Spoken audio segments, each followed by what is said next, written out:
अस्सलाम वालेकुम everyone, welcome back again to my channel. तो जी आज मैं आपसे बहुत ही ज़्यादा टेस्टी, बहुत ही ज़्यादा मज़ेदार, एकदम झटपट रस के हलवे की रेसिपी शेयर करूंगी, जिसको बनाना बहुत ही आसान है और खाने में बहुत ही ज़्यादा मज़े का बनकर तैयार होता है। मिनटों में यह बन जाता है। तो चलिए इसको बनाना स्टार्ट करते हैं। यहाँ पे मैंने ले लिए थे लेफ़्ट ओवर रस्क, यहाँ पे मैंने ले लिए थे। आप कोई से भी रस्क ले सकते हैं, बट ये है कि फ़्रेश होने चाहिए। इनको अब आपने पैकेट में ही इस तरह से छोटा छोटा सा तोड़ लेना है। ये देखें, ये सारे मैंने यहाँ पे इस तरह से छोटे पीसीज में तोड़ लिए हैं। अब यहाँ पे ले लेना है पैन, उसके अंदर आपने ऐड कर देना है 2 टेबलस्पून घी। उसके अंदर आपने ये ऐड कर देना है रस। अब आपने इनको अच्छे से ना इनकी भुनाई कर लेनी है। इतनी आप इनकी भुनाई कर लेनी है कि इसमें ऐसे अच्छी सी ना एक खुशबू सी आना शुरू हो जाए। थोड़ा सा ना मैंने यहाँ पे ना दोबारा से 1 टेबलस्पून घी ऐड किया है।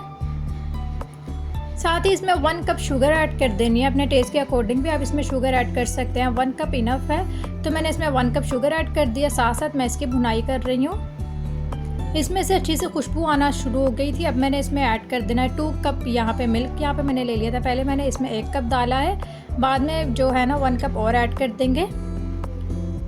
लो फ्लेम यहाँ पर आपने इसकी कर देनी है, क्योंकि यहाँ पे रस की जो है ना बहुत अच्छे से बुनाई हो गई है, तो आपने ना लो फ्लेम कर देना। यहाँ पे मैंने ना 1 कप जो है ना मिल्क, ऑल पर मिल्क का इस्तेमाल किया है। आपके पास अगर घर का है ना दूध, तो वो भी आप डाल सकते हैं। दूध डालने के बाद आपने इसको बहुत अच्छे से पका लेना, यानी कुक कर लेना है कि यहाँ पर ये जो है ना पैन ये छोड़ना शुरू कर दे। इस टाइम पर आपने इसमें ड्राई फ्रूट्स ऐड कर देने हैं अपने पसंद के, और आपने इनकी इतनी भुनाई कर लेनी है कि ये यहाँ पे पैन बिल्कुल छोड़ दे। यहाँ पे इसने पैन बिल्कुल छोड़ दिया। हमारा हलवा बिल्कुल रेडी है। इसको अब आप सर्व करें, एंजॉय करें, बहुत ही मज़े का बनता है। तो आप लोग भी इस रेसिपी को ज़रूर ट्राई करना।